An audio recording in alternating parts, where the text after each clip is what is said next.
다큐멘터리 역사를 찾아서 제351편 태풍에 몰살당한 일본 원정군. 고려 충렬왕 7년, 서기로는 1281년에 고려군이 원나라군과 연합해 제2차 일본 원정을 감행하고 있는 상황을 살펴보고 있습니다. 이때까지의 진행 상황을 정리하면 이렇습니다. 지금의 경상남도 마산에 해당하는 고려의 하포를 출발한 고려와 원나라의 연합군은 대마도를 공격하여 잠시 머문 다음에 일기도로 향한다. 그런데 일기도로 가던 중에 전함 두 척이 바람을 만나 표류하게 되고 군사 150여 명이 실종하는 사고가 일어난다. 일기도에 상륙하는 과정에서 원정군은 일본군의 격렬한 저항을 받아 격전을 치른다. 그런데 옛 남송 지역에서 출발하여 일기도에서 만나기로 한 10만 강남군은 10여일이 지나도록 나타나지 않는다. 여원 연합군, 즉 동로군은 더 이상 지체할 수 없어서 독자적으로 작전을 수행하기 위하여 본토 상륙을 위해 하카다만으로 향한다. 하카다만 입구의 지하도 공격 전투에서 고려군이 앞장서서 일본군 300여 명의 목을 베지만 홍다군은 전투에 패하여 목숨을 잃을 뻔한 위기를 당하기도 한다. 지하도를 쟁탈하기 위한 원정군의 공격은 8일 동안이나 계속되고 이 과정에서 1000여 명의 군사들이 사망한다. 이때 설상가상으로 동로군의 군중에 전염병이 창궐하여 3000여 명의 군사가 병사하는 사태가 발생한다. 일본군하고 싸우고 있다가 반격을 받은 상황인데요. 기록 자체가 어느 정도로 반격을 받았다라고 자세하게 나와 있는 부분은 없습니다만 6월 13일 같은 경우에 아스모 분지에서 일본군과 싸웠다가 일본군에게 패퇴당하는 그런 기록이 나오고 있습니다. 그래서 이게 이 상륙한 상태지만 굉장히 어정쩡한 상태, 말하자면 중요한 요충지를 갖다가 확보하지 못하고 조그마한 교두보 정도를 확보하고 있는 상태였기 때문에 이들 입장에서 보면 이제 이 강남군이 가능하면 합류한 상태에서 이 대병력을 갖고 하카다를 갖다 직접 공략하자라고 하는 쪽으로 이게 방향이 굳어지는 형태가 되고 있습니다. 광운대 김인호 교수의 얘기를 들어봤는데요. 당시의 전투 상황을 기록한 한중일 세 나라의 사설을 통해서 알 수 있는 것은 방어에 임하는 일본 측의 전략과 전투 태세가 1차 원정 때와는 확연하게 달랐다는 사실입니다. 일본군 같은 경우에는 일단 결사적으로 항전한 건 분명한 사실이고요. 이전하고 아마 다르게 1대1 대결 같은 형태는 아마 취하지 않았을 것이 분명합니다. 왜냐하면 과거에 경험이 있었기 때문에 그런 부분들이 몽골군을 패퇴하는데 매우 불리한 방법이라는 건 분명히 알았을 것이기 때문에 과거와 같은 방식을 쓰지 않았을 건 분명하고, 주로 일본군들이 많이 썼던 거는 이 야습을 통해서 게릴라식 전술로 이 몽골군을 끊임없이 괴롭히고 붕괴시켜 나가는 그런 방식의 이 전투를 갖다 치렀던 것으로 보통 얘기하고 있습니다. 여기에서 한 가지 생각해 볼 점이 있습니다.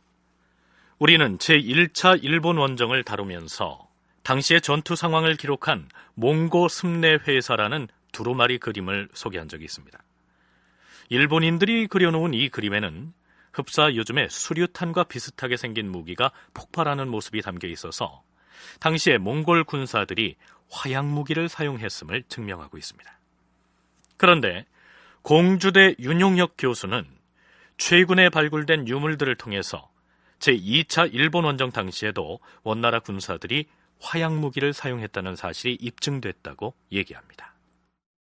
다카시마라는 섬 부근에서 주로 집중적으로 이게 침몰을 하지 않았어요. 배가 침몰을 했는데 그 이제 발굴하면서 여러 가지 자료가 지금 나오고 있습니다만 그 가운데 이제 한 가지가 화약 무기. 그게 이제 여러 개가 지금 발굴이 됐어요. 그래서 그때 많은 양의 화약 무기를 가지고 갔다 이렇게 증명이 되는 것이죠. 그런데 제2차 원정 당시에 사용되었던 이 화약 무기가 일본군에게 어느 만큼의 타격을 가했을 것이냐 하는 대목에서는 두 교수가 각각 다른 견해를 피력합니다. 장군! 지금 몽골 오락의 군사들이 성안이나 진을 치고서 사다리를 타고 성벽을 오를 준비를 하고 있습니다! 바로 지금이다! 선로에 매달아놓은 도원을 구해라!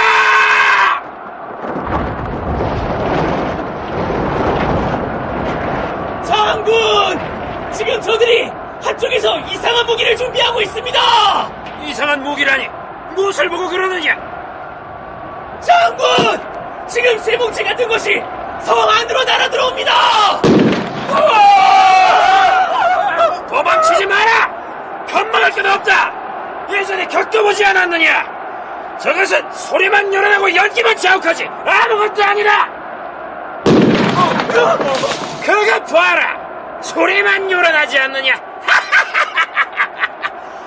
개의치 말고 다시 활을 쏴라! 여몽연합군 쪽에서는 아마 과거하고 똑같은 무기는 사용을 했을 테지만 분명히 과거보다는 효과가 굉장히 적었을 수밖에 없는, 왜냐하면 일본군이 이 화약무기 같은 것이 터진다라든가 뭐 이런 사실들은 알고 있었기 때문에 분명히 과거보다는 효과가 적었을 것 같고요. 거기에 대한 특별한 뭐 기록들은 나오지는 않을 텐데 아무래도 일본군 쪽에서는 일단 몽골군의 전술을 한번 경험했다라고 하는 부분 자체가 전투에 큰 도움이 됐을 것으로 그렇게 생각이 됩니다. 이때 사용됐을 것으로 보이는 화약 무기라야 가령 도자기처럼 구운 용기 속에다 화약을 넣어서 폭발시키는 정도여서 일본군에게는 큰 타격을 주지는 못했을 것이고, 또한 이 일본군은 1차전 때 한 번 경험을 했기 때문에 별달리 위협을 느끼지 않았을 것이다.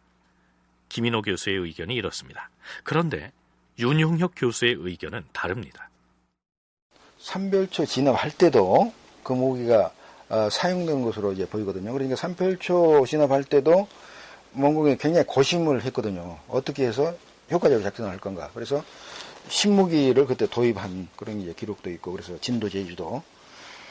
또 그 군대가 또 1차 침입 이렇게 하지 않았어요? 일본에 대해서. 그러니까 이제 그런 것이 이제 계속 연결되는데, 그 앞에 그 말씀하신 그 자료는 1차 정벌 할 때 이제 그 자료들인데, 2차 정벌 때에는 1차 정벌 실패하고 이제 들어간 것이기 때문에 병력도 증원됐을 뿐만 아니라 당연히 무기가 부강됐다고 봐야 되기 때문에 이때는 아마 더 많은 신무기들을 휴대하고 가지고 갔다고 이제 봐야 되고요. 1차 원정 때 사용했던 것보다는 보다 진화되고 개선된 화약 무기를 가지고 갔을 것이고, 따라서 그 무기들은 일본 군들에게 큰 타격을 줬을 것이라는 얘기죠. 글쎄요, 어느 쪽 의견이 사실과 부합할까요? 6월 하순 무렵 여원연합군 사령부, 흔도와 홍다구 그리고 고려군 사령관인 김방경이 모여서 전략을 수기합니다. 자, 우리가 이곳 지하도 점령에 성공만 했어도 그 섬을 거점으로 삼아 본토 상륙 작전을 추진할 수 있었을 텐데 아쉽습니다. 본슈 섬에 나가트로 진격했던 군사들은 어떻게 되었습니까? 세 차례에 걸쳐서 상륙 작전을 전개했으나 실패했습니다.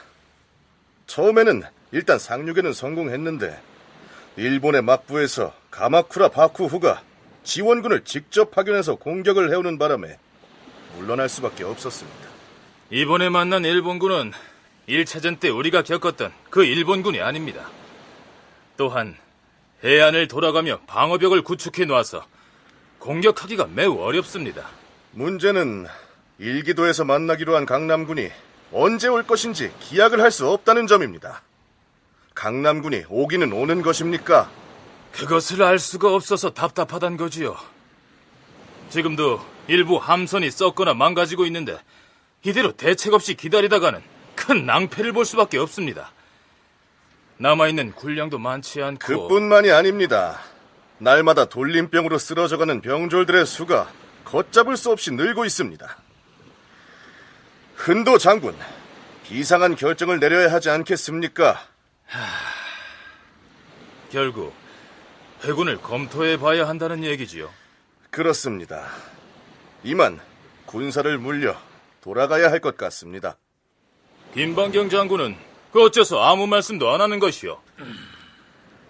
드디어 원나라 동로군의 원수인 흔도와 홍다구가 회군 문제를 거론하는데, 그렇다면 이들의 회군 논의에 대해서 고려군 원수인 김방경은 뭐라고 했을까요?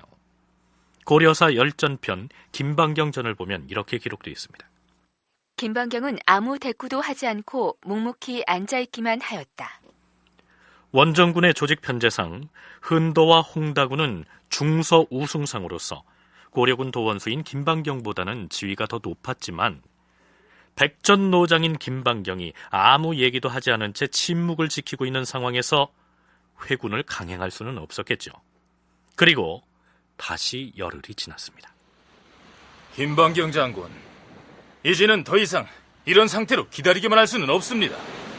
속히 결단을 내려야 합니다. 결단이라면 결국 회군을 하자는 얘기가 아닙니까? 그렇습니다. 군사를 물리는 것이 상책이에요. 안 됩니다. 그러면 어떻게 하자는 것이요? 우리는 황제의 명령에 따라 석 달 분량의 군량을 가지고 일본 정벌에 나섰습니다. 아직 군사들이 한 달 묵을 군량이 남아 있어요. 그러니 강남군이 오기를 기다렸다가 힘을 합쳐서 반드시 일본을 경멸해야만 합니다. 고려사에는 김방경이 황제의 명을 앞세워서 결전 의지를 강하게 피력하자 여러 장수들이 감히 무어라 말을 꺼내지 못했다. 이렇게 기록되어 있습니다. 드디어 6월 말경,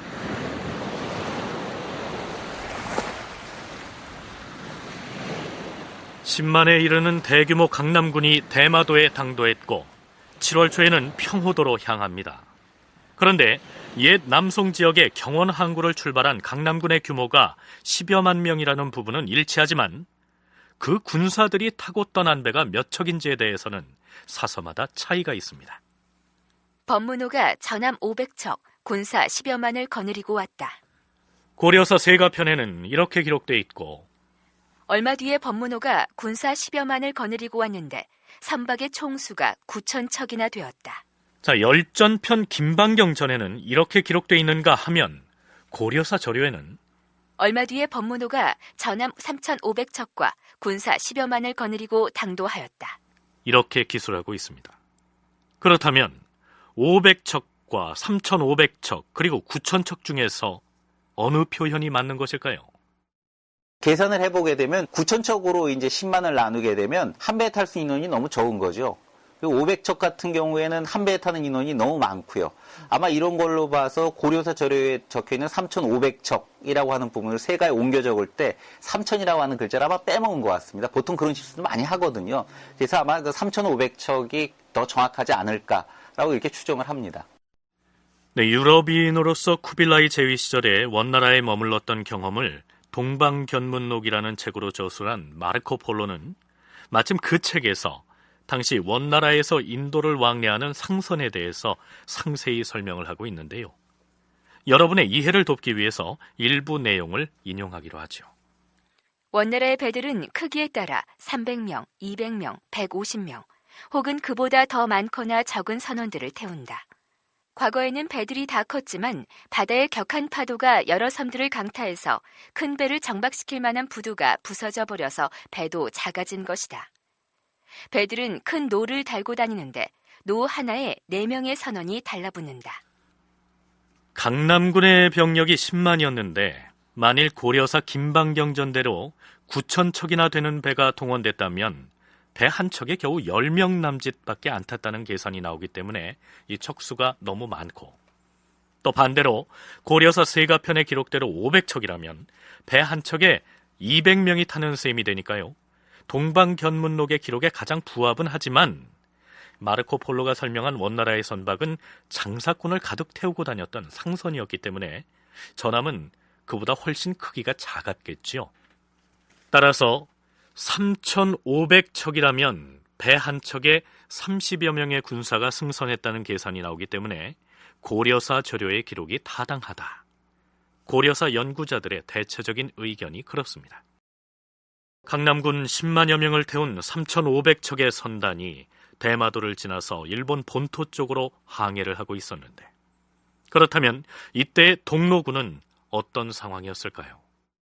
바닷가에 그러니까 성을 갖다 전부 다 쌓아가지고 상륙을 못하도록, 그게 한 20km 이상 되는, 지금 그 후쿠오카 해변을 갖다 완전히 다 감싸가지고 그쪽으로 상륙을 못하도록, 그리고 바닷가라고 해서 아무데나 상륙할 수 있는 게 아니잖아요. 상륙할 수 있는 지점이 있지. 그래서 결국은 그런 그 대비 때문에 상륙을 못했죠. 성공을 못했죠. 그래서 이제 일단은 이제 강남 쪽에서 오는 군대하고도 합류하는 것이 좀 필요하고, 그래서 일단 물러나지 않습니까? 물러나는 게 서쪽으로, 아까다만에서 이제 서쪽으로 이제 물러나서. 여원연합군이 강남에서 오는 법문호의 군사들과 합류하기 위해서 대기하고 있던 곳은 현재 나가사키 현에 해당하는 섬들이었다는 것이 윤용혁 교수의 설명입니다. 하카다만을 통해서 본토 상륙을 시도했으나 일본군의 방어가 워낙 완강해서 일단 서쪽으로 물러나 있었다는 얘기죠. 그런데 법문호가 지휘하는 강남군은 일기도, 즉 이끼섬이 아닌 히라섬이라고 불리는 평호도 쪽으로 항진합니다. 이끼섬보다는 히라섬이라고 하는 곳 자체가 주둔지로 삼기에 굉장히 좋다. 자연 조건 자체가 굉장히 좋다라고 하는 사실을 알아냅니다. 그래서 이 동로군에게 일방적으로 이제 통보를 해서 합류 지점 자체를 히라섬으로 바꾸게 되는데요. 그래서 이 연합군 함대 자체가 사실은 전부 철수를 해서 일단 다카시마 섬 그 앞부분으로 퇴각을 하게 됩니다. 그래서 이제 거기서 이제 섬에서 머물게 되는 거죠. 그래서 강남군은 어쨌든 간에 이끼섬이 아닌 이 히라섬에 내리고 난 다음에 작전을 갖다 거행을 하게 되는데 일단 도착하는 시간 자체가 약속했던 시간보다 보름 정도나 늦어서 7월 상순에 대해서야 양군이 이게 합류를 하게 되고요. 강남군이 동로군과의 합류 지점을 일기도가 아닌 평호도로 바꾼 것은 이미 출발하기 전에 황제의 재가를 얻어서 결정한 사항이었는데 마산에서 출항했던 여몽연합군은 합류할 섬이 바뀌었다는 사실을 모르고 있었던 것이죠.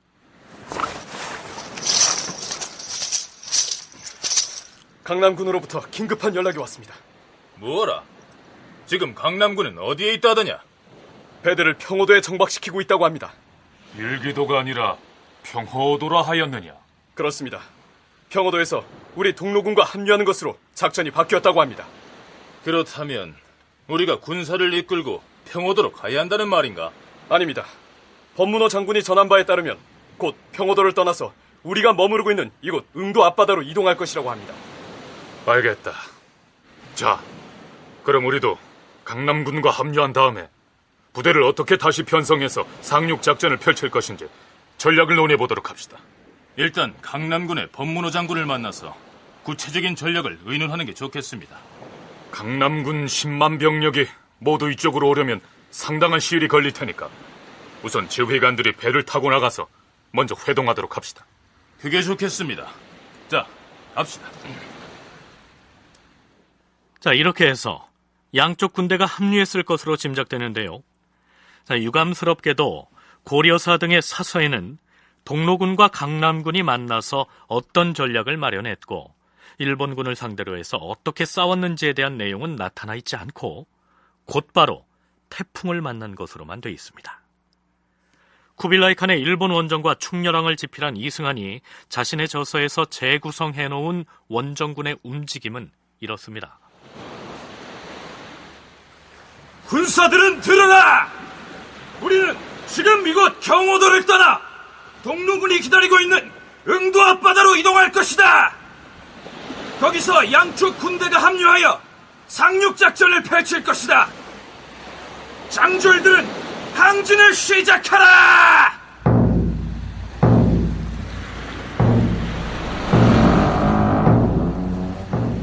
강남군은 동로군과 합류하기 위해 흔도와 홍다구가 싸우고 있는 응도와 하카다만 쪽으로 향했다. 이에 흔도와 홍다구도 하카다만 쪽에서 전함을 이끌고 와서 호응함으로써 양쪽의 원정군이 응도 북쪽 근해에서 일단 접선을 하는 데에는 성공하였다. 강남군과 동로군이 일단 합류해야 군대를 재편성하여 다음 작전 계획을 세울 수 있었는데 양 원정군이 완전히 합류하는 데에는 상당한 시일이 걸린 것으로 보인다. 드디어 한참 만에 양쪽 군대가 합류하였는데 이때가 7월 27일이었다. 흔도 장군, 일본의 관문인 다자이오를 공략하려면 하카다만으로 진격해야 하지 않겠습니까? 법문호 장군, 하카다마루로 통하여 다자이오 쪽으로 쳐들어가는 것은 만만치가 않습니다. 지금 일본에서 해안을 빙 둘러가며 방어벽을 구축해놨어요.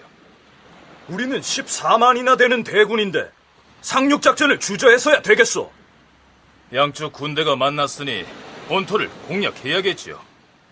그러기 전에 일단 응도라는 저 섬을 공격해서 점령한 다음 다자이유 공략을 단행하는 것이 좋겠습니다.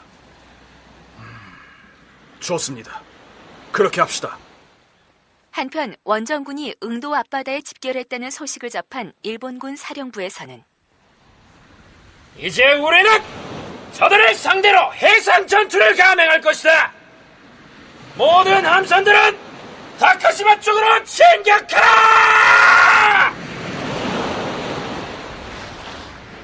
하카다만 일대에 있던 함선들을 응도 근해로 출동시켰다. 하지만 바다를 새까맣게 덮고 있는 원정군의 함대를 본 일본 전함은 감히 해상에서 맞부딪혀볼 엄두를 내지 못하였다.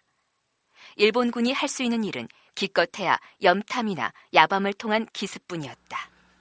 일본에서 아무리 해변의 방어 시설을 튼튼하게 구축해 놨다곤 하나 강남군과 동로군을 합해 전함이 4,400척에 이르고 군사가 15만이 넘었으니 일본으로서는 우선 원정군의 규모에 기가 질릴만 했겠죠. 지금 강남군은 이제 막 올라온 상태예요. 그저 합류는 되는데 사실 뭐 작전을 상에 이럴 겨를도 없었고 막 올라온 상태고 여기 물러난 상태고 일단 전투를 치는 다음에 물러난 상태고 그리고 뭐 이게 군대가 이렇게 여러 지역에 분산돼서 그 해역 부근에 이제 있는 거지 않습니까? 그런데 이제 거기에서 이제 그 전투라는 것은 그쪽 히라도라든가 또는 뭡니까 그 다카시마라 이 섬들을 점령하는 거. 왜냐하면 섬을 점령을 해야지 거기에다 배도 정박하고 거점을 삼으니까 그런 전투 정도거든요. 본토에 있는 일본의 영주들의 그 군대하고 본격적으로 이제 전투가 들어가기 전 단계라고 볼 수 있거든요.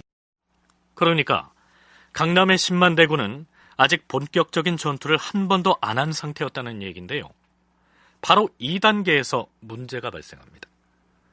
7월 30일 밤에 다카시마, 즉 응도 일대에 거센 바람이 불어닥치기 시작한 것입니다. 장군! 큰일 났습니다! 태풍이 몰려오고 있습니다! 함선을 보호해야 한다! 정박해 있는 선박들의 선수와 선물을 밧줄로 연결하여 단단히 묶도록 하라! 풍랑은 갈수록 거칠어집니다. 다음 날은 8월 1일에 해당하는 날이었지만 윤달이 끼어 있었으므로 윤 7월 1일이었습니다. 이날 태풍은 절정에 달했습니다.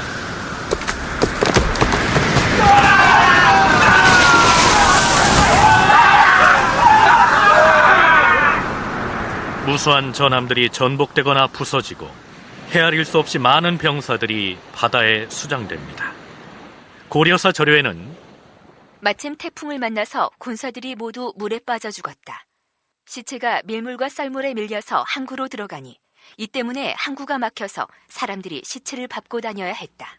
이렇게 기술해 놓았고 일본 사서에는 이렇게 기록되어 있습니다. 동로군 및 강남군의 함대가 다카시마의 해상에서 대풍우를 만나 거의 반이 전복되고 사졸들은 열의 67이 상실되었다. 동로군은 회군하라! 죽지 않고 살아남은 강남군은 쓸만한 선박을 골라 타고 본국으로 배를 저어라!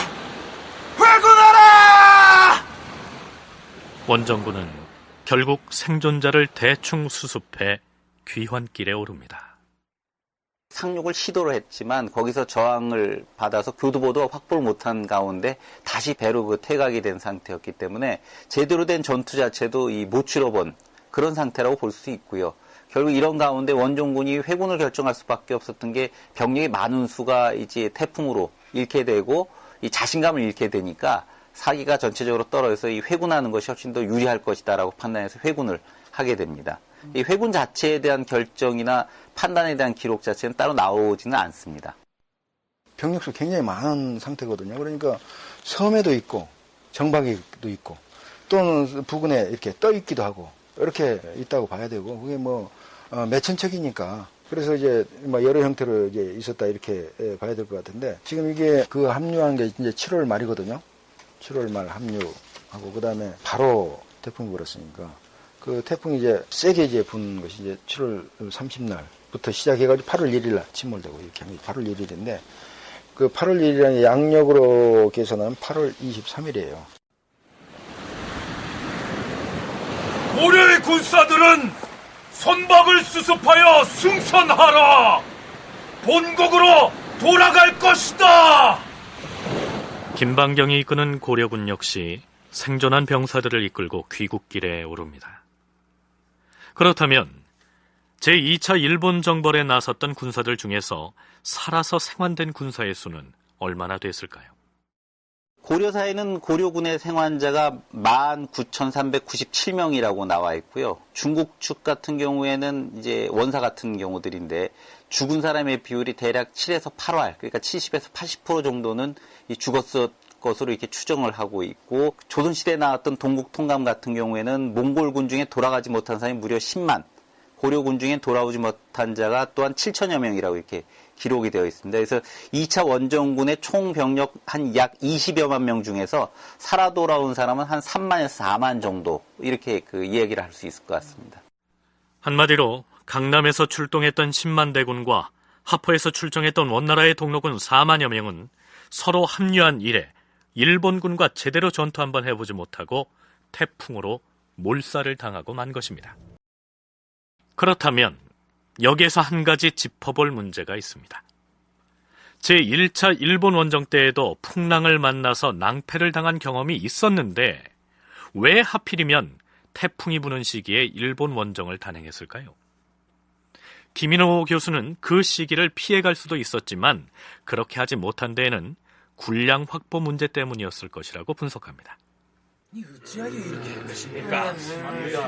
우리가 왜 지난번 일본 원정에 실패했는지 정녕 모르는 것이요, 알고도 모르는 척하는 것이요, 풍랑 때문에 낭패를 당한 것 아니요. 그걸 모르는 사람이 어디 있다고 그렇게 흥분을 하시오? 그걸 알면서 하필이면 태풍철에 2차 원정에 나서자고 하다니요. 지난번에는 겨울철에 풍랑을 만난 것이오. 겨울철에도 재수없이 풍랑을 만나서 제대로 싸워보지도 못하고 철수를 하고 말았는데 이번에는 아예 대놓고 태풍철에 쳐들어가자, 이런 말이요.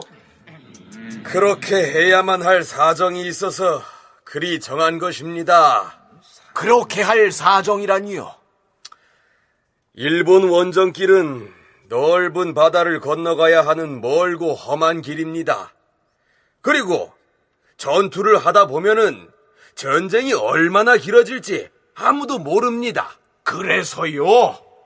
비록 우리가 3개월분의 군량을 준비해 가지고 간다고는 하나 어떤 사정이 생길지 몰라요. 따라서 여차하면 현지에서 조달을 해야 합니다. 그러자면은 추수기에 맞추어서 정벌에 나서야지요. 이러한 논의 끝에 태풍이 오는 철임에도 불구하고 원정 기간에 가을철을 끼워 넣지 않을 수 없었다. 이러한 얘기입니다. 하필 또 1차 때하고 똑같은 태풍철에 이렇게 원정길에 올랐던 부분은 이게 주로 겨울철에는 이쪽 현해탄, 그러니까 일본으로 건너가는 바다가 굉장히 거칠고 더구나 춥다라고 하는 이 계절적인 요인 부분들이 많이 고려가 됐던 것 같고, 그것 말고는 이 시기쯤 건너가게 되면 일본 내에서 아마 식량을 구할 수 있는 그런 시기가 곧 닥칠 거다라고 하는 부분에 대한 고려가 이 원정군 쪽에서는 있었던 것으로 보입니다. 그래서 하필 또 시기를 정한 게 이 태풍철에 가게 된 이유도 이 추수기하고 아마 나중에 맞추기 위해서 간 것이 아닌가, 이렇게 추정은 합니다. 그런데 윤용혁 교수의 의견은 또 이렇습니다. 정벌군의 입장에서는 상륙만 하면 일단 이제 육상전투로 들어가는 거거든요. 상륙만 하면 육상전투로 들어가고, 상륙은 사실 빠르면은 한 20일이면 충분히 상륙할 수도 있고, 그러니까 태풍이 이렇게 부는 시기이기는 하지만은 그것이 결정적인 건 타격을 준다 이렇게 보기는, 그런 가능성은 그렇게 많은 건 사실 아니거든요. 그리고 군대를 갖다 움직이고 작전을 펴는 데 있어서 대체로 봄이라든가 이때부터 시작이 되면 그다음에 여름에서 가을까지는 되게 작전을 끝내지 않습니까? 그 타임으로 생각하면 여름이 끼게 돼요. 그 중간에. 추운 겨울철에 바다를 항해해서 전쟁을 수행할 수는 없기 때문에 어차피 7, 8월이 원정 기간에 끼이게 된다는 것이죠. 그리고 실제 전투는 육지에 상륙해서 본격적으로 치러지기 때문에 함선을 타고 이동하는 20여일 동안만 잘 피하면 7월이나 8월이 원정 기간에 끼었다고 해서 큰 문제가 될 것이 없다는 얘기죠. 앞에서 희생된 원나라의 군사의 수가 10의 7, 8이다. 다시 말해서 원정에 나선 군사 중에 70~80%가 희생됐다고 했는데요. 여기에서 희생된 사람들 모두가 다 태풍 때문에 사망한 사람들인 것은 아니었습니다. 양쪽에서 지금 들어간 군대가 합치면 10만에다가 4만 2천 합치면 어떻든 한 14만 정도 되는 거 아니겠습니까? 양쪽에서 들어간 군대가. 그런데 고려사 기록에 보면은 돌아오지 못한 자가 한 10만 이렇게 기록에 그렇게 언급이 돼 있고요. 또 중국 기록 원사 이런 기록을 보면 죽은 자가 10의 7, 8이다. 돌아온 자가 열에 한둘이다. 이런 기록도 있고. 그러니까 굉장히 결정적인 그런 타격을 입었던 건 틀림없잖아요. 그런데 그게 다 태풍으로 다 죽었다 이렇게 보기는 어렵고, 태풍으로 크게 이제 타격을 받고, 그 다음에 일부는 그 혼란 속에서 일본의 공격으로, 또 그 다음에 잔류했다가 나중에 포로로가 되고, 이런 것까지 다 이제 합쳐서. 모두 태풍으로 죽은 것은 아니고 일본군의 포로로 잡힌 병사의 수도 대단히 많았을 것으로 추정됩니다. 이 포로들의 처리 문제에 대해서는 잠시 후에 따져보기로 하죠. 자, 그럼 이번에는 원나라 군사와 고려 군사의 생환 비율을 비교해 보도록 하겠습니다. 원나라 군사의 경우에는 동로군과 강남군을 합해서 14만이었는데 그중 70~80%가 희생되고 20~30%만이 생환됐다면 본국으로 살아서 돌아간 사람은 4만이 채 안 됐다는 계산이 나옵니다. 거기에 비해서 고려는 정규군이 1만 명, 또 뱃사공 등의 선원으로 차출된 사람이 15,000명이었으니까 총 25,000명이 동원됐고 그 중에서 2만여 명이 살아 돌아왔으니 상대적으로 희생자가 훨씬 적은 편입니다. 고려는 벌써 1차 때에도 군함을 만들어가지고 이제 들어온 그런 경험도 있고, 강남의 그 배들은 물론 새로 만든 것도 있지만은 사실 이렇게 먼 거리를 갖다 오려고 제작한 배도 아니고, 어떻든 그래서 그 여러 가지 요인이 있겠습니다만은 피해는 고려군이 훨씬 더 적었던 것으로, 물론 고려군도 피해를 많이 봤지만은 상대적으로 비교를 하면은 피해가 훨씬 적었던 것으로 이렇게 기록에 나와 있거든요. 고려 군사의 생환 비율이 강남군에 비해서 훨씬 높았던 이유를 당시 고려와 중국의 선박 구조에서 찾기도 합니다. 고려군의 구조 자체가 좀 더 이게 격자식으로 되어 있어 좀 더 튼튼하게 되어 있고요. 중국 배 같은 경우에는 이 함선 자체가 조금 더 원양에 맞을 수 있도록 이게 뾰족한 상태로, 이게 앞부분이 뾰족한 상태로 만들어지기 때문에 아무래도 이 배 자체가 좀 더 이 미약한 그런 배였을 가능성이 클 것 같습니다. 더군다나 이 강남의 이 배들 자체가 아마 이 원정 때문에 일찌감치 서둘러서 좀 더 이 빠른 속도로 만들어져서 좀 더 부실하게 만들어졌을 가능성이 굉장히 커 보입니다. 그러다 보니까 항해에도 익숙치 않았던 이 강남군 같은 경우에 많은 손실을 입을 수밖에 없는 그런 상황에 직면한 거죠. 물론 제2차 원정군이 몰살당하다시피 한 가장 큰 이유는 때마침 불어닥친 태풍을 들 수 있겠죠. 그런데 하포에서 출정했던 원나라의 동로군과 고려의 연합군에 비해서 옛 남송 지역에서 출발했던 강남군의 경우 여러모로 취약함을 드러냈습니다. 먼저 출발 시기가 기약 없이 지연됐고 동로군과의 합류 지점이 한참 뒤에야 일기도에서 평호도로 변경됐으며 양쪽 군대가 합류해서 연합작전을 어떻게 한다는 전략도 사전에 마련되지 않았던 것으로 보입니다. 또한 태풍으로 사망한 병사들의 비율도 고려군에 비해서 대단히 높았던 것으로 나타납니다. 그런데 윤용역 교수는 다 그럴 만한 이유가 있었다, 이렇게 얘기합니다. 많은 그 군사 병력이 있어가지고 이게 나중에 다 이제 사회적으로 큰 문제가 된단 말이죠. 그래서 이걸 갖다가 처리하기 위해서, 그래서 전쟁에 보내가지고 그걸로 해서 승기를 잡으면 좋은 거고, 혹시 실패하더라도 그걸로 해가지고 사회의 어떤 어려운 문제들을 갖다 해결하기 때문에 그것도 괜찮고, 그래서 이제 그런 두 가지 목적을 다 가지고 보냈다 이렇게 얘기를 하는데, 그건 대체로 전문가들 의견이 일치하는 것 같아요. 다시 말해서 이 병력의 어떤 전투력 이게 약하고, 배도 마찬가지로 여러 가지 배를 갖다 모아가지고 보냈기 때문에 그런 점에서 좀 고려하고는 좀 다르지 않았는가 이렇게 생각이 되거든요.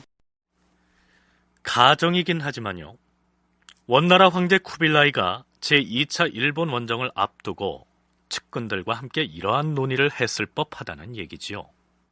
이번 일본 원정에 강남에서 군사들을 대거 동원하라 일렀거늘 어찌 됐느냐?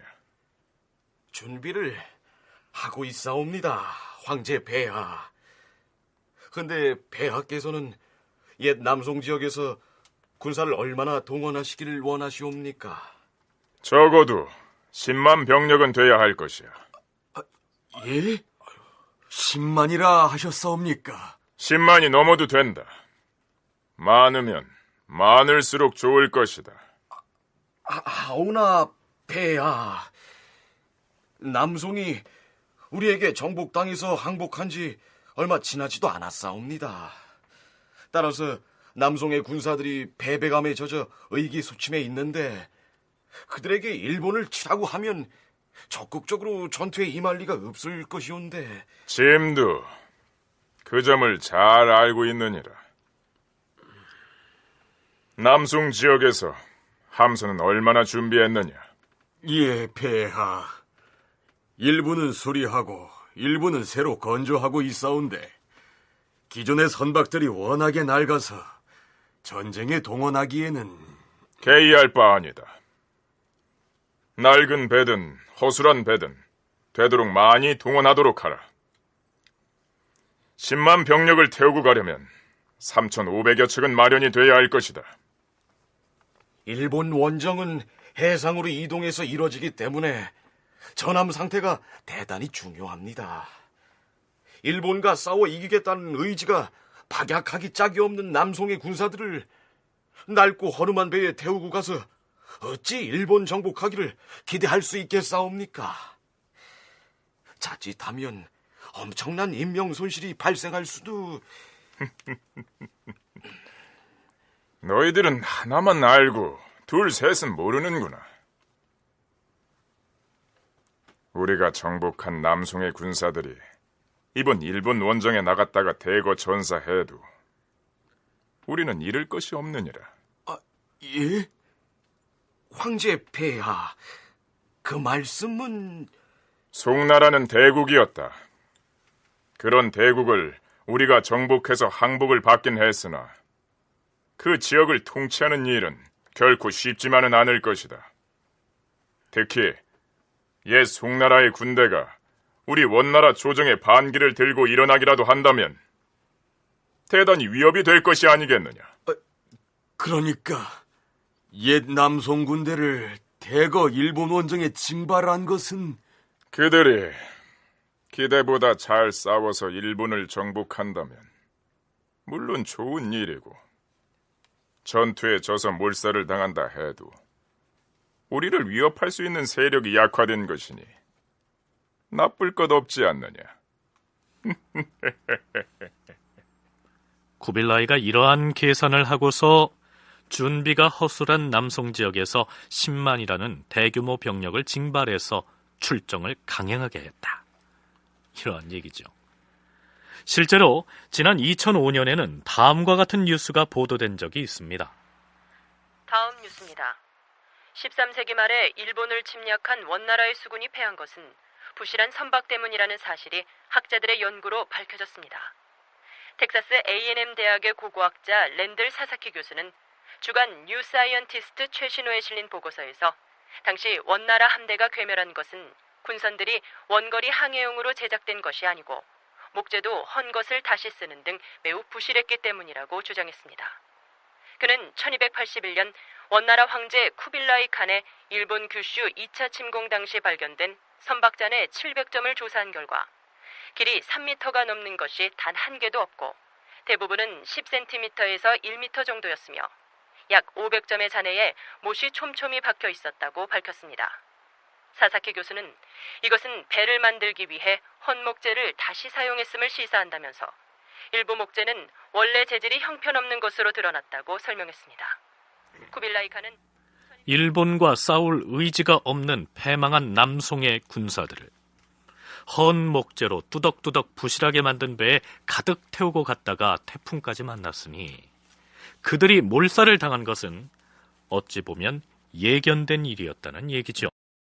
자, 그럼 이번에는 일본에서 차마 본국으로 귀환하지 못하고 포로로 잡힌 사람들이 어떻게 됐을 것인지를 살펴보도록 하겠습니다. 일본 사료인 8번 우동훈에는 이러한 내용의 기사가 실려 있습니다. 응도, 즉 다카시마에 표착한 적군 수천 명 가운데 일부가 부서진 67척의 배를 타고 도주하였다. 이것을 본 일본 군선 수백 척이 쇼니 가게스케의 지휘로 응도로 몰려갔다. 거기에는 배가 없어 도주하지 못한 1000여 명이 목숨을 구걸했으나 일본군은 모두 붙잡아서 나카가와 하구에서 목을 베었다. 이렇듯 포로로 잡힌 사람들을 일본군은 가차없이 살해했던 것이죠. 다카시마도 거기 이제 많이 정박해 있다가 배가 깨지고 난 다음에 못하고 이제 거기 고스란히 이제 포로가 이제 되지 않았어요. 이제 탈출할 수 있는 그런 군대들은 일단 빠져나가 버리고 이 부대만 잔류했기 때문에 뭐 그대로 이제 포로가 되고, 그래서 기록은 뭐 예를 들면 저기 1,000명이 죽었다 이런 기록도 있고 그런데 그게 여러 군데에서 그렇게 된 것 같아요. 뭐 한 군데가 아니고. 그래서 그렇게 해서 죽은 인원도 상당히 많이 있었던 것 같고, 또 그런 가운데 도망가 가지고 목숨을 부지한 또 사람들도 있었던 것 같고, 또 죽이지 않고 그걸 포로로 잡아가지고 이제 다른데 이렇게 노동력으로 하는 것도 있지 않았는가. 대부분이 처형되고 살아남았다고 해도 일본 쪽에 아마 노예가 됐을 가능성이 굉장히 큰데요. 당시 이제 중국 쪽에서 참여했던 만군 총파 심총 등이 일본에서 나중에 이제 탈출해서 이 보고하는 말을 들어보면 공장, 즉 말하자면 기술자라든가 또는 농사 짓는 사람들, 농사 짓는 기술 있는 사람들을 제외하고는 모두 죽였다라고 이렇게 보고를 하고 있습니다. 그래서 그런 사람들은 이제 노비 형태로 이 일본 쪽에 가서 일을 했을 거고요. 나머지 사람들은 뭐 다 죽인 것으로 기록에 나와 있습니다. 일본 원정에 징발된 남송의 군사들 자신들이 이 일본군과 왜 싸워야 하는지를 알지 못했기 때문에 전투의 의지가 미약했지만 일본의 군사들은 달랐습니다. 그들은 벌써 2차례에 걸쳐서 원나라 원정군의 침략을 받았고 일부 지역에서는 처절하게 약탈과 학살을 당했기 때문에 원정군에 대한 적개심이 충만돼 있었죠. 우리가 일본 열도에서 건너와 약탈을 일삼은 무리를 도적구자를 써서 왜구라고 하듯이 이 당시 그들은 원나라 군사들을 원나라 도적을 의미하는 원구라고 부른 것만 봐도 알 수 있습니다. 그런 그들이었기 때문에 배가 없어서 탈출하지 못한 원정군 포로들을 가차없이 살해했던 것이죠. 제2차 일본 정벌에 관한 사료들을 탐색하면서 다시금 마르코 폴로의 동방견문록을 거론하지 않을 수가 없습니다. 동방견문록에서 마르코 폴로는 제2차 일본 정벌에 대해서 상당히 길고도 다양한 내용들을 언급하고 있습니다. 그런데 그 동방견문록을 살펴보기 전에 우선 전제해야 할 것이 있습니다. 견문록에 실린 내용들이 얼마나 신뢰할 수 있느냐 하는 점입니다. 마르코 폴로가 그 원나라 중국에 있었던 시기가 이제 쿠빌라이 때였고, 그래서 그 시기 그 쿠빌라이 때 여러 가지 얘기들이 참 많이 있는데, 이제 정확한 뭡니까? 기록에 근거해서 썼다기보다는 들은 얘기들을 갖다 쓴 것도 많이 있단 말이죠. 그래서 이제 그 가운데 어떤 것은 직접 견문한 것이기 때문에 상당히 정확하게 생생하게 자료를 전해주는 것도 있지만, 또 들은 거라서 정확하지 않은 것이 또 포함되어 있는 것도 있고, 그래서 그런 부분에 대해서는 뭐 여러 가지 이제 검토를 해가지고 뭐 활용을 하는 것 같습니다만, 아마도 마르코 폴로가 원나라 조정에 머물면서 조정 관리들로부터 일본 원정에 관한 이런저런 내용들을 듣고 혹은 일본 원정에 다녀온 사람들의 얘기를 듣고 기록한 모양인데요. 그 내용들 중에는 심하게 과장된 부분도 있고 혹은 진위가 의심스러운 대목도 있습니다. 통치자인 데칸 쿠빌라이는 그 삼나라를 정복하고 싶어 하였다. 그래서 그는 수많은 배에다 기병과 보병을 타게 하고서 신하 2사람에게 지휘하도록 하여 보냈다. 이 신하들 가운데 하나는 이름이 아바칸이고 다른 하나는 본삼진이었다. 이 2 신하는 지혜로우면서도 용감했다. 그들은 차이톤과 킨 사이에서 출항해서 바다를 항해하여 그 섬까지 갔다. 그들은 그곳에 상륙하여 많은 평원과 부락들을 함락시켰지만 그들에게 재난이 닥쳐서 도시나 성체는 하나도 정복하지 못하였다. 여러분은 이 두 신하가 서로 깊은 반감을 품고 있었다는 사실을 알아야 할 것이다. 자, 동방견문록의 일본 정벌에 관한 내용은 이렇게 시작하는데요. 쿠빌라이의 신하 중에서 일본 정벌을 지휘한 그리고 상대에게 심한 반감을 가지고 있었다는 아박한과 본삼진이 어떤 인물이었을까 하는 점이 궁금합니다. 윤용혁 교수의 얘기를 들어보시죠. 아박한이라는 인물은 실제 남성공 출정할 때 남성공 관리하는 사령관이 있었단 말이에요. 몽옥은 아타카이라고 하는 사령관이 있었는데, 그래서 아박한이라고 하는 이렇게 쓰여진 인물이 바로 남성군을 관리했던, 법문화의 군대를 관리했던 아타카이에 해당되는 거 아닌가, 이런 의견이 나와 있고요. 그리고 이제 또 본삼진 이렇게 되어 있는데, 이 본삼진이 남성군을 직접 지휘한 법문호가 아닌가. 법문호가 그때 그 직책이 참정이라는 직책을 가지고 있었는데, 원래 그 남성에서 참정직을 가지고 있었는데, 그래서 범참정이란 말이죠. 어떻든 그래서 그 이제 중국 발음하고 이제 어떻게 되는지 잘 모르겠습니다만, 이 범참정을 본삼진으로 적었다.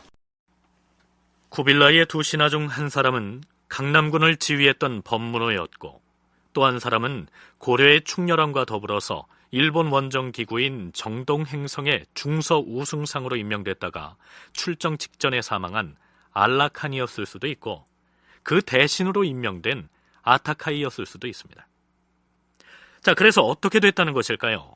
마르코 폴로의 기록은 이 두 사람이 이끄는 군대가 태풍을 만나서 상당수가 괴멸됐다는 내용까지는 우리가 살펴본 일본 원정의 마지막 부분과 비슷합니다. 난파된 배에 탄 사람들 가운데 다수는 그 섬으로 들어갔다. 성남 바람과 무서운 폭풍이 잠잠해지자 두 신하는 넓은 바다에서 난파를 모면한 배들을 이끌고 그 섬으로 돌아왔다. 그러나 사람들이 너무 많았기 때문에 모두를 배에 태울 수 없었다. 그들은 지위가 높은 사람들만 태우고 고향으로 돌아왔다. 문제는 선박이 없어서 고향으로 돌아가지 못하고 그 섬에 남은 사람들에 관한 내용입니다. 이 섬에 남아있던 사람의 수는 거의 3만 명이나 되었는데 그들은 이제 모두 죽은 목숨이라고 생각했다. 동방견문록에 실린 이 이야기는 섬에 고립됐던 이 3만 명의 패잔병들이 일본의 수도로 쳐들어간다는 내용으로 이어집니다. 쿠빌라이 대칸의 병사들은 7개월 동안 그 도시를 방어하면서 이런 상황을 본국의 황제에게 알릴 수 있는 방법을 밤낮으로 고민했으나 아무런 방법도 찾아내지 못하였다. 그들은 결국 그들을 포위하고 있던 일본 측과 강화를 맺었다. 투항을 할 경우 평생 동안 목숨을 살려준다는 조건이었다. 이때가 바로 그리스도 강림 이후 1269년의 일이었다. 마르코 폴로는 원나라가 일본의 원정해 태풍으로 참패를 당한 때를 기원 후 1269년이라고 적고 있으나 실제로는 1281년이었습니다. 그렇다면 원나라의 패잔병 3만 명이 어떤 섬에 고립돼 있다가 일본의 수도를 점령했었고, 나중에는 일본 측과 강화를 맺고 목숨을 건졌다는 그 황당한 얘기를 어떻게 해석해야 할까요? 공주대 윤용혁 교수의 얘기입니다. 상당히 많은 사람들은 처형되고요. 그런데 또 일부는 포로로 잡은 거 아닌가, 이렇게 이제 지금 추측을 하는 거죠. 그래서 어떤 사람 얘기는 새로 개발되는 땅, 그때 이제 동북 지역을 새로 개발하고 있었으니까, 그때 새로 개발하는 땅은 황무지들이니까 인력이 많이 필요하단 말이에요, 노동력이. 그런데 그런 어려운 노동력을 필요로 하는 이런 데다 이제 투입을 하지 않았느냐, 이런 견해도 있는데, 이제 그런 부분은 일본서 나온 자료는 그렇게 명확하게 나와 있지는 않은 것 같아요. 그러니까 실제로는 원나라의 패잔병들이 섬을 탈출해서 일본의 수도를 점령한 것이 아니고 일본군에게 잡혀서 특정 지역으로 끌려갔던 상황을 그렇게 표현했을 가능성이 있다는 얘기죠. 쿠빌라이 칸의 일본 원정과 충렬항에서 저자 이승하는 그 상황을 이렇게 해석하고 있습니다. 투항하면 목숨을 살려준다는 조건으로 강화를 했다는 말은 이들이 포로 신분이었음을 확인시켜준다. 실제 일본 정부는 이 남성 출신 포로들을 동북지방의 황무지 개척 사업에 동원했다고 한다. 그런데 마르코 폴로는 고립되었던 그 3만 명이 왜 일본의 수도를 점령했다고 이야기했을까? 아마 2차 원정 당시 중국 사회, 특히 남송 지역에서는 그런 식의 이야기가 떠돌았을 가능성이 있다. 10만이나 되는 군사들이 원정에 나섰다가 열에 한둘만 살아 돌아올 정도로 아주 참담한 패배를 당한 데 대한 보상 심리로 그러한 식의 얘기를 만들어냈을 가능성이 있다는 얘기죠. 그런데 고려사의 기록을 보면 이듬해 6월 일본의 포로로 잡혀가 있던 강남군 출신 패잔병 6명이 고려로 탈출해온 것으로 기록하고 있습니다. 전하, 일본에서 탈출해온 6명의 강남군 포로 중에 대표 1명을 데리고 왔사옵니다. 드리거라.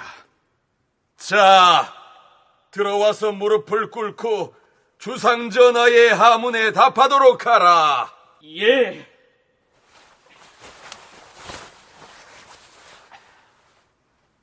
너는 이름이 무엇이며 언제 일본으로 건너가느냐? 예, 전하. 저희 6명은 본래 명주 출신이온데 작년 6월 18일에 갈라일 만호를 따라서 배를 타고 일본으로 건너갔사옵니다. 그래서 어느 전선에서 일본군과 싸웠느냐? 섬에 고립되었던 일본 원정군 3만 명의 패잔병들이 일본의 수도로 쳐들어간다는 이 마르코 폴로의 동방견문록의 내용은 바로 이 심총일행의 얘기가 과장되고 부풀려져서 그렇게 전해진 것이라고 하는데요. 더 자세한 내용은 다음 시간에 알아보겠습니다. 다큐멘터리 역사를 찾아서 다음 주 이 시간에 계속하겠습니다.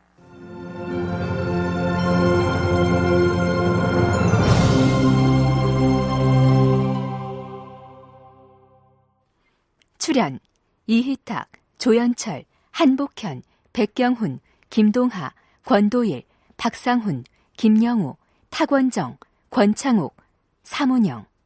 낭독 안창희, 해설 김석환. 음악 박복규, 효과 신연파 정영민, 기술 김윤선.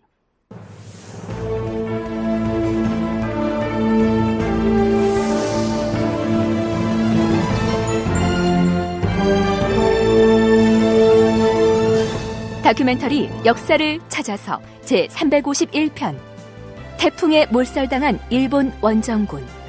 이상락 극본 임종성 연출로 보내드렸습니다.